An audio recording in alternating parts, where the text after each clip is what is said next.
Hey, it's Ju and we are back at it again with our very first official hair tutorial, of which, like, honestly, I literally do all of my hair by myself. For the amount of years I have been spending doing my own hair, I'm super excited to do this tutorial. I wore my wig for now because I don't wanna jump scare you in the beginning of the video. But I am going to be doing a crochet afro today. You see that? That's what I want. That's what I want. And I've been wanting this hairstyle forever. Initially, I was like, should I make an afro wig? But I don't know. There's just something about wigs. They get dusty so quickly. Especially the afro ones. Like, as soon as it starts giving that weird matte look, I know, like, that's afro hair and that's what it's supposed to do. But I don't know. It doesn't. I like fresh, crisp afro energy. You know what I'm saying? You know what I'm saying?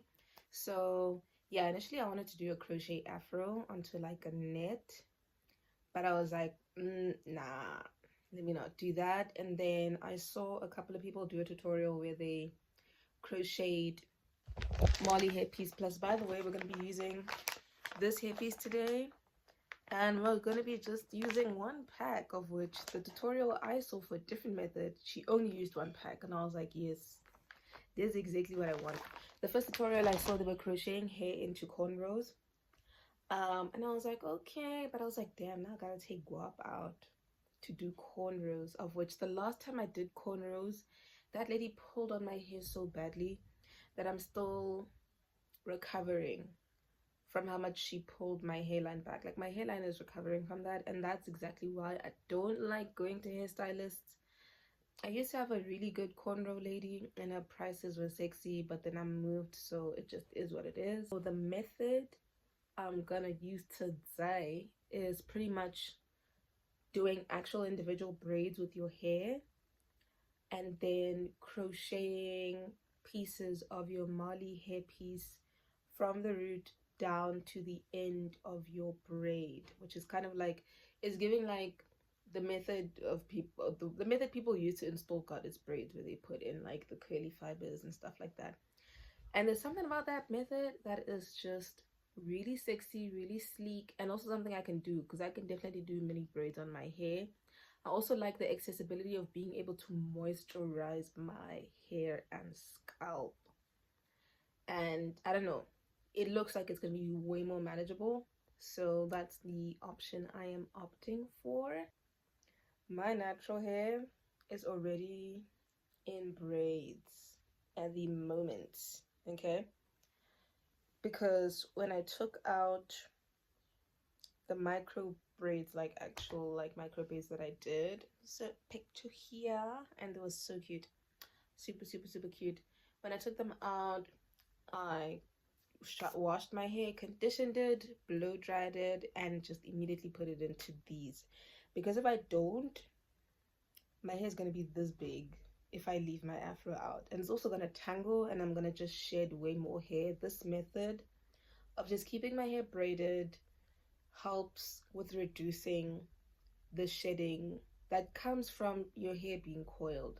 There's this really cool natural hairstylist based in the US, but I saw a natural person who has 4C, and his hair is literally like up to here. If you don't stretch your 4C hair, you're going to lose a lot of it. Like, you're gonna incur a lot of breakage if you don't stretch your hair. And since I have been doing that regardless of what's going on, since I've done that, my shedding has been so minimal. Like, my shedding is like this big, which is like a fucking miracle, because 4C hair sheds like crazy. And I think that point that he made,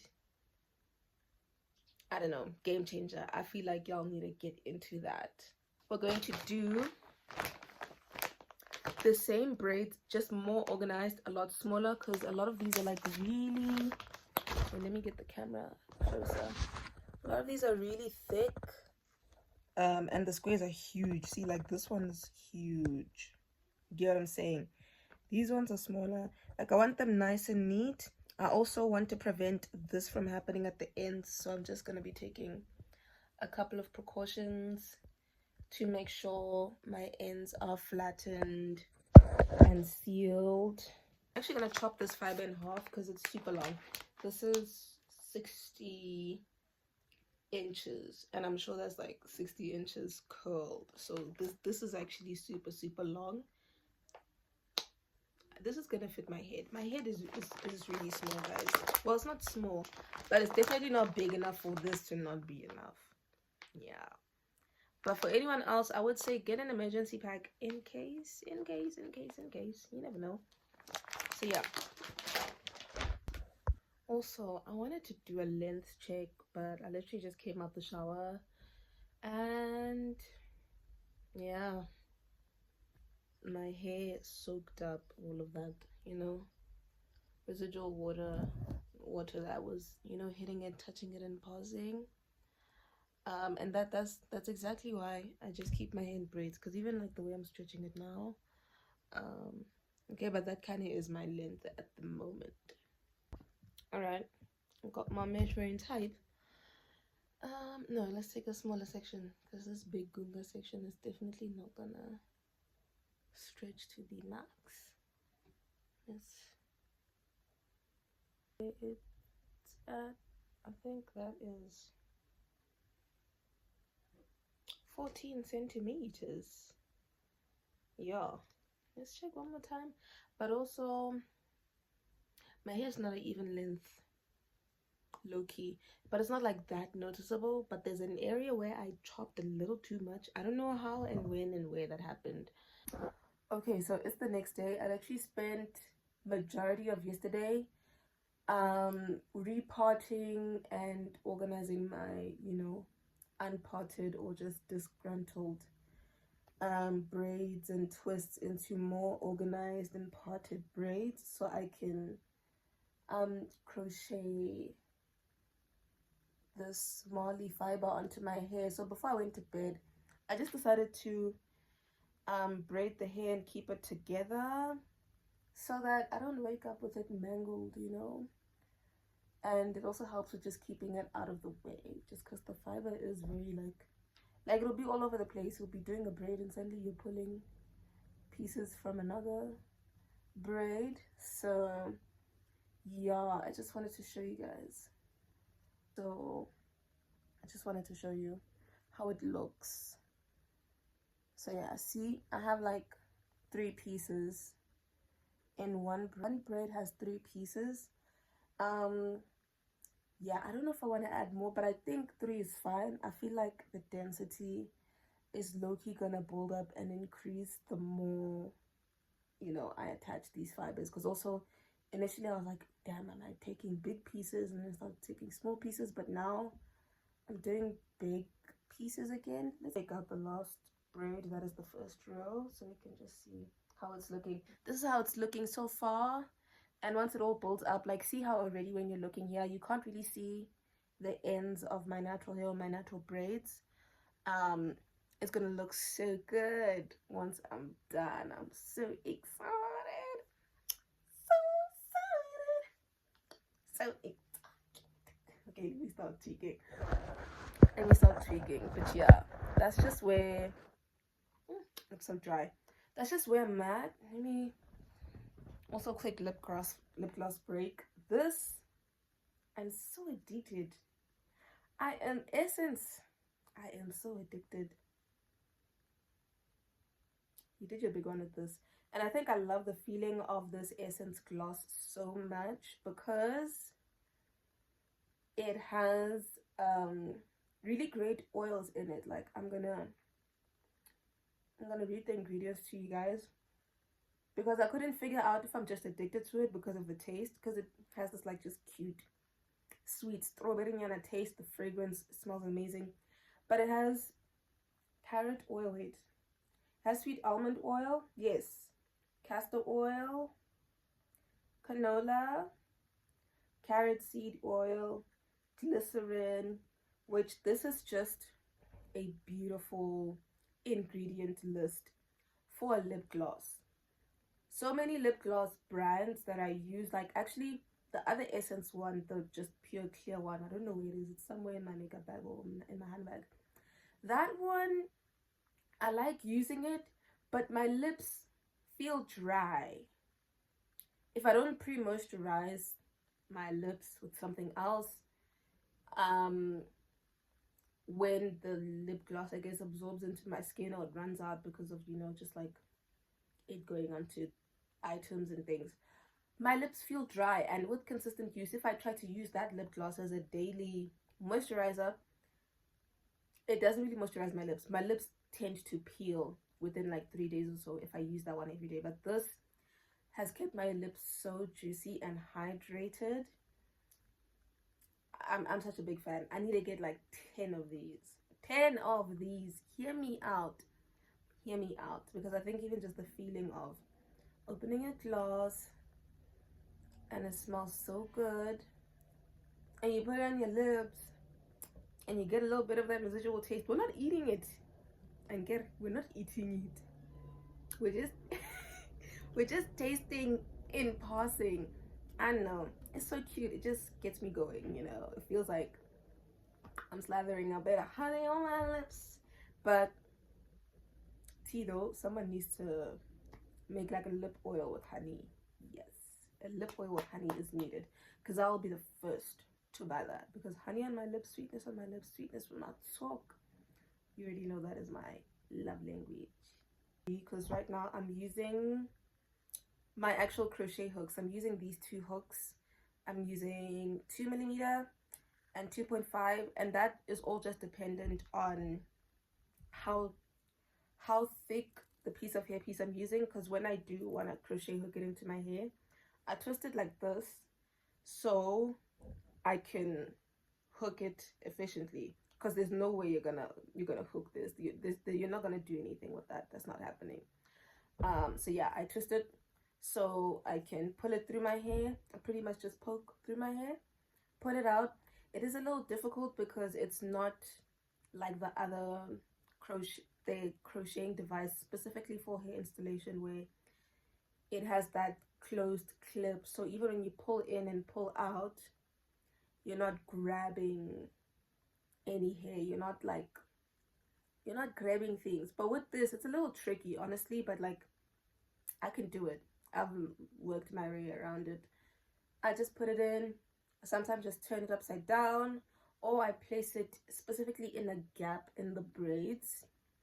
Like I don't just, like you see here, somewhere here, you try and, I try and find an actual open gap so I can come out efficiently and not, you know, pull my hair out and damage my braids in the process. But I wouldn't suggest using actual crochet hooks unless you're really not keen on buying the crochet hook specifically for hair, because I haven't seen it yet. I think I've been looking for it for a while and I really didn't want to buy it online, so I haven't seen it as of yet. So most things, if I need a crochet hair stuff, whatever, I just use my actual crochet hooks, because I have like 10 in every size, so I ain't got no problem with, you know, adapting to the environment. Let me get back to watching 9 Perfect Strangers and get my hair going. When I'm done, I'm gonna take a lovely shower, do my face, well, not actual makeup, just do my skincare. Okay, yes, I know it's a bit of a jump scare, but I finished my hair yesterday, I think around like 6 or 7. I took quite a couple of breaks. I went to go get a patlo for dinner because I was starving. I was just starving. I've also been on maca, so like maca powder has been giving me quite a bit of a strong appetite, if I'm being quite honest. But yeah, I finished. It was dark. I was super tired, so I didn't record any content. And when I was keeping some of my hair out of the way, because when I undo it right now, you're gonna see how massive it actually is. Like, this is not indicative of how massive and puffy the hair actually is. Once you see that, you'll see why I had to braid them in sections as I was completing my hair, so I don't crochet or hook other pieces of like other strands. So I was doing this, and then I decided, I looked at my hair, I was like, oh, gorgeous, and then I braided it up for bed because I want this hairstyle to last at least 2 weeks.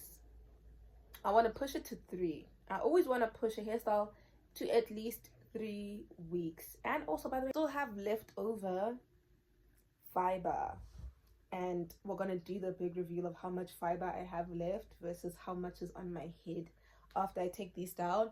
Honestly, after my shower, I just felt like my scalp was screaming, like, and it's mainly because my hair is freshly braided. I crocheted this yarn onto my hair, but like my hair is freshly braided, and like I do be having a grip, not a deadly grip, but a grip to at least make my hair look flat. Like the roots are flat and neat, because I mean, I'm not near this, I'm true to this, even though personally speaking I would not, well, there's some hairstyles I wouldn't braid on other people, but there's some hairstyles I'm like, I can do this like this, I could do this on people, I could cash in a couple of bucks, you know, doing this hairstyle for other people.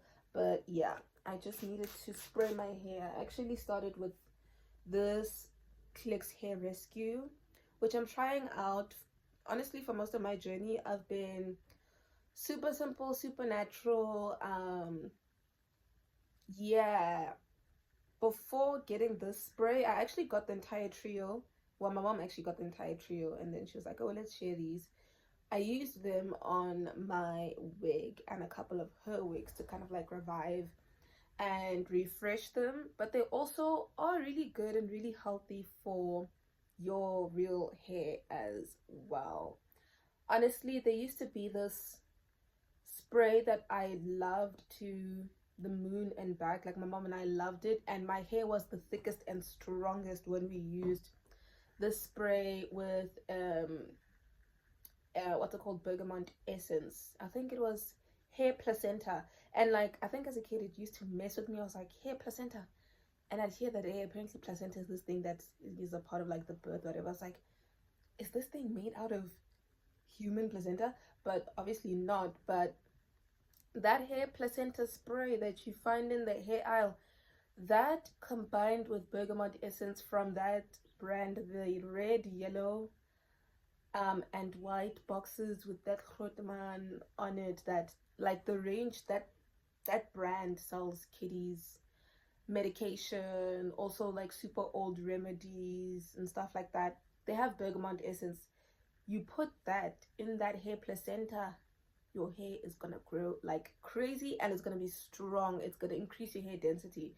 It's just that I haven't used it in a while because I pivoted away from like formulated products. I was just going through a phase where I was like, oh, I don't want to use anything that's manufactured, stuff like that. And then I had a hair period where I was just using oils, like literally just oils, no water, no conditioner, no anything. And yeah, my scalp was super clogged. Now I kind of have a mix of everything together. I'm reintroducing oils back into my hair care routine because it's actually needed. Like, as much as you are going to put water or water-based products on your scalp, you need something to seal that in. And the time I had the most growth was when I used to incorporate both. So now I'm using both. I'm using a minimal amount of coconut oil. Sometimes I do use castor oil. And then my hill that you cannot remove me from is having a spray bottle that has a little bit of conditioner, glycerin, not a lot of glycerin either, you don't need a lot. Like, it is really powerful because it attracts water that's in the air. So even when you take a shower, I think that's something people don't think about, even when you take a shower and you have glycerin on your hair, it's attracting the water molecules in the air to seep into your scalp. It's attracting the water molecules in the air to seep into your hair. That's why also, like, people who live in like super humid areas, they have higher density, in my opinion, and they also just have way longer hair. because there's so much water in the air that your hair can easily grab onto and take for health and nutrition. Because you know, a lot of people are always like, oh, you need to drink water for healthy skin, you need to drink water for healthy hair. My opinion, you need to have electrolytes. Okay, you need to have electrolytes for optimized function for most of these things. And you need to, your hair needs to touch water actually. So either you need to wash your hair or you need to spray water onto your hair, and then you need to decide how you're going to do that with whatever is happening or whatever hairstyle you have. Personally, most of the time, if I have braids or I have false locks, I wash them every week. Not just because they hold fragrance and I just love how fresh they smell when I use like shower gel on the fiber, because I'm not using expensive formulated shampoo on like on plastic fiber. Like, I'm not doing that.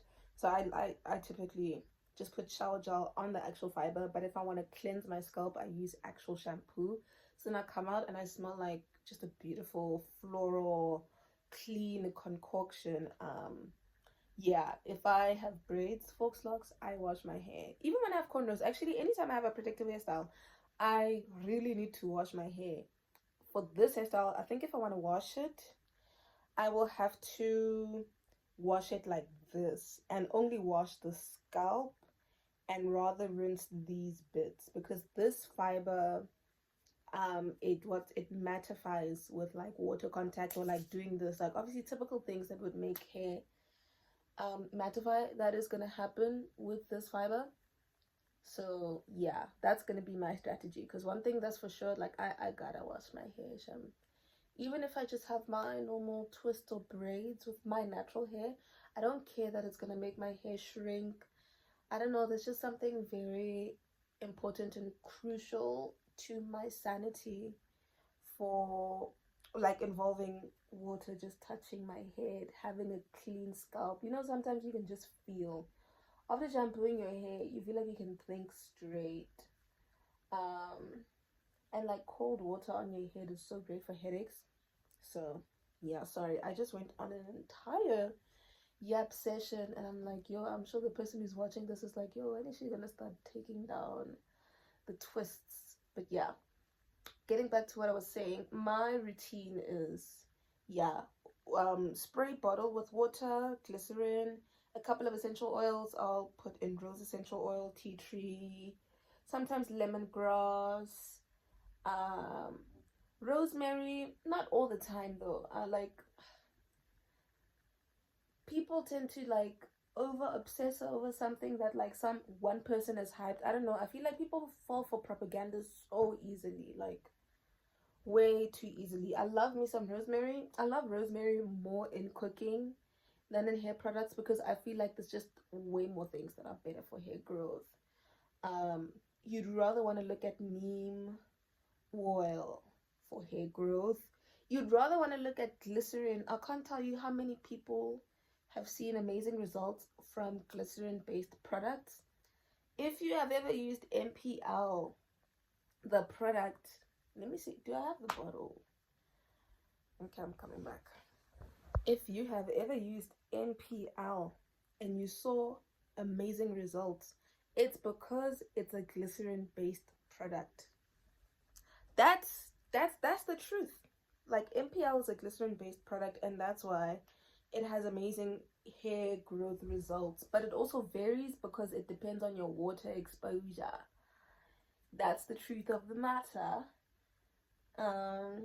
Yeah, besides all of that other stuff, the spray bottle, the glycerin, and the coconut oil, sometimes I do use the shea butters and things, but I try to refrain from using too many oils. Even though I do have a clarifying shampoo, I try to refrain from that because I really hate the feeling of a clogged scalp. Yeah, I put a little bit and then I let it marinate for some time. Yeah, but as you can see, like, the more I take down these twists, the bigger the hair is becoming. And then I'm gonna show you guys in a few that how much fiber I have left, which makes me so happy.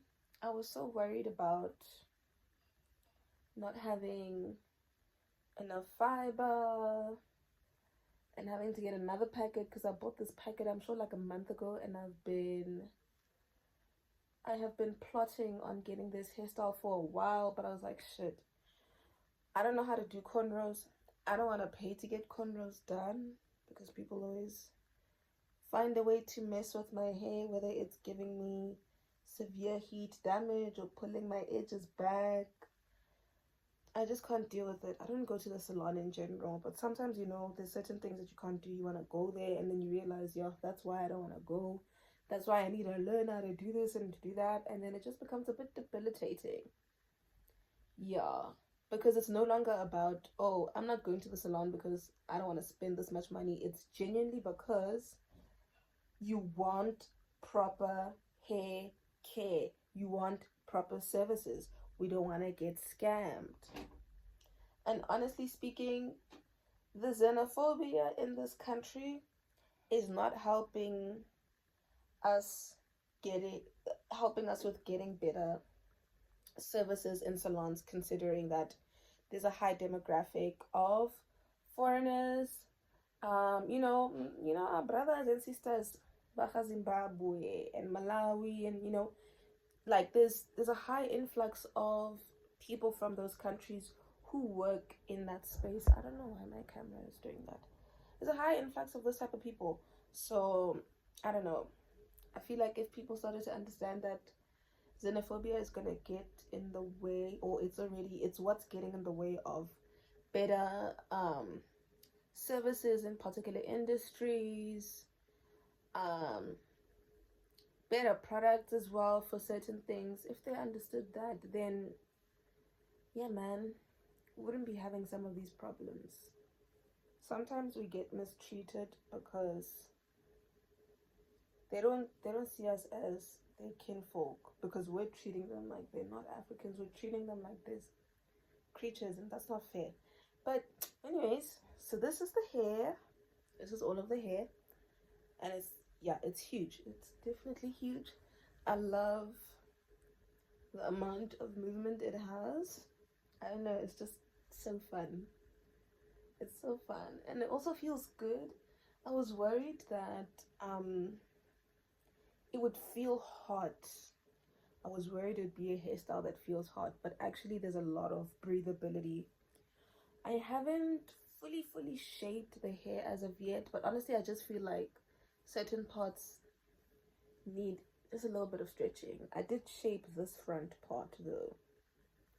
I did a couple of chops here and there, but I didn't do full shaping because honestly, the way I crocheted the hair, I feel like did most of the shaping. Anyways, so let's have a look at how actually how does the hairstyle actually work. So pretty much, you see this right here. I put 3 pieces into each braid.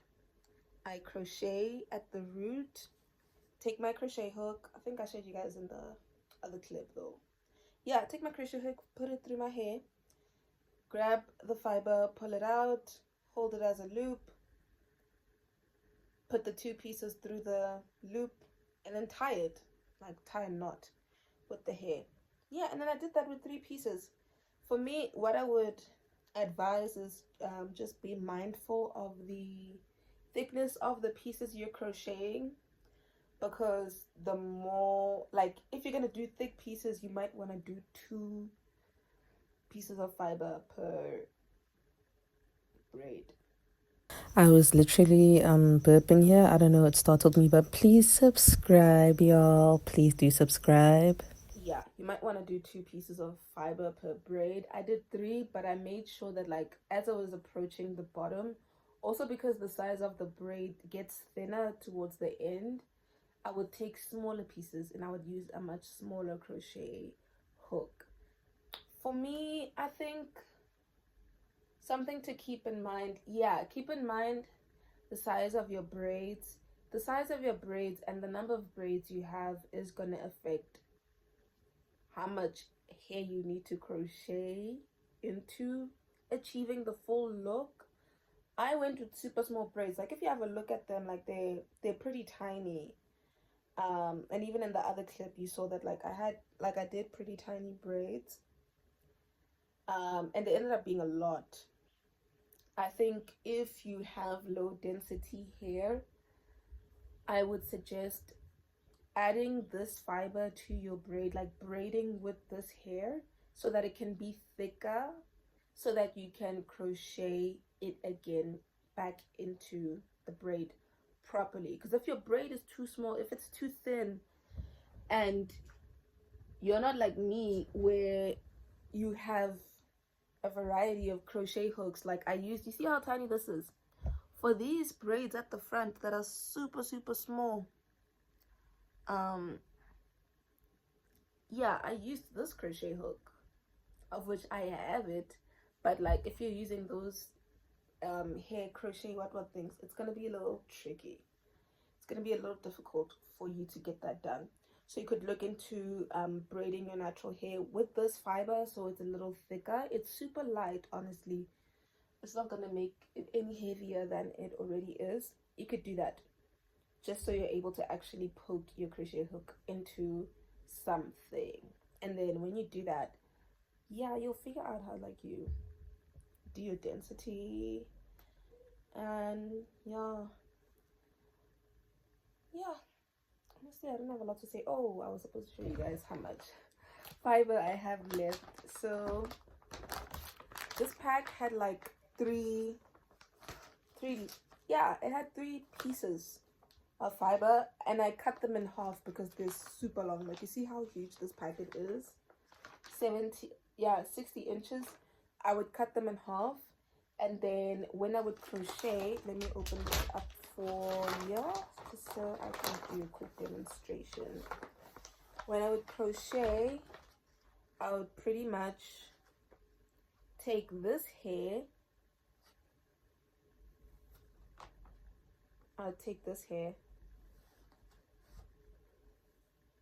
twist it up like this, and crochet it as a half piece, right? So when it's sitting on my hair, it's sitting and it's at this length. Yeah, so just keep that in mind in your process as well. If you're gonna have fiber that's like longer than this that you're gonna fold in half, then you're gonna have longer hair. If your fiber is gonna be shorter than this, right, in its curly form, and you're gonna fold it in half, then it's gonna be shorter. I don't know, for me this length feels like a proper length, because even with shaping, I don't know, it just helps. You don't want a gigantic afro like some other afros, or you'll see inspo of like crochet afros. Some looks are purely editorial photo shoot type, you know. If you want this for an everyday thing, you don't want something that's too big, you don't want something that's too massive. Unless you're cool like that, definitely go for it. But just like think of like the manageability of your hairstyle. Yeah, the size of your fro versus the manageability, just keep that in mind, which is why I went for the braid method, for the tree braid method. Overall though, I am super happy right now. What's on my mind, like, yo, I flossed today and my teeth just feel so bare, but like I feel amazing because my teeth are clean.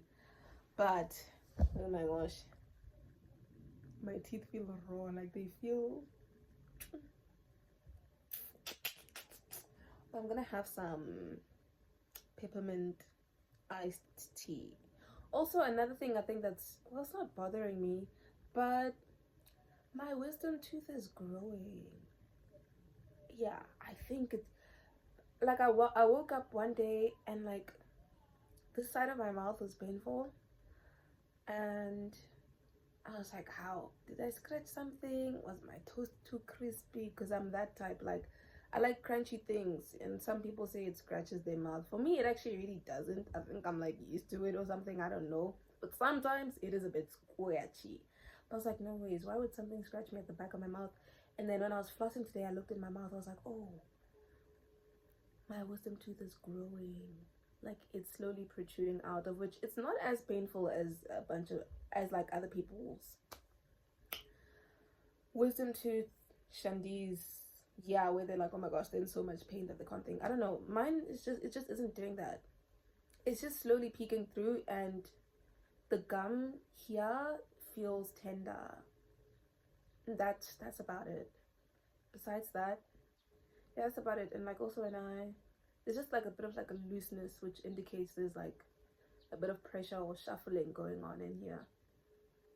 Yeah, no, not looseness, that's not what I mean, but I think just tenderness.